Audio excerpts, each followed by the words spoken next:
தேவ பிள்ளைகளை தேவ திட்டத்தை விட்டு விலக்குவதற்காக பிசாசு எவ்வளவு பெரிய விலக்கரையம்னாலும் செலுத்துவான்.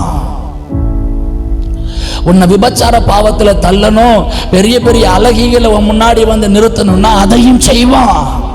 உன்னை பணத்தினால வீழ்த்தணும், பணம் பின்னாடியே உன்னை ஓட செய்யணும் சொன்னா எவ்வளவு பணம்னாலும் உன் கண்ணுக்கு முன்னாடி கொண்டு வருவான். நண்பர்களினால பழக்க வழக்கங்களால உன்னை வீழ்த்தணும்னு நினைச்சா அநேக நண்பர்களை, அநேக பணபலம் உடையவர்களை, அரசியல் தலைவர்களை உன்னிடத்துல பழக வைத்து உன்னை வீழ்த்த தொடங்குவான். எல்லாமே வேதத்துல பார்க்கிறோம். சிம்சோன் மேல பெரிய தேவ திட்டம். ஒரு விபச்சார ஸ்திரீயினால வீழ்ந்து போனா. யூதாஸ் காரியத்து மேல பெரிய தேவ திட்டம், வெள்ளி காசுக்கு ஆசைப்பட்டு வீழ்ந்து போனா.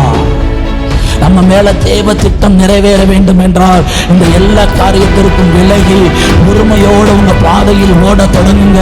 உங்க இலக்கு உங்களுக்கு தெரிந்து விட்டால் நிச்சயமா அந்த இலக்கை நீங்கள் சென்றடைவீர்கள். இலக்கு தெரியாம அநேகர் ஓடிக்கொண்டிருக்கிறாங்க.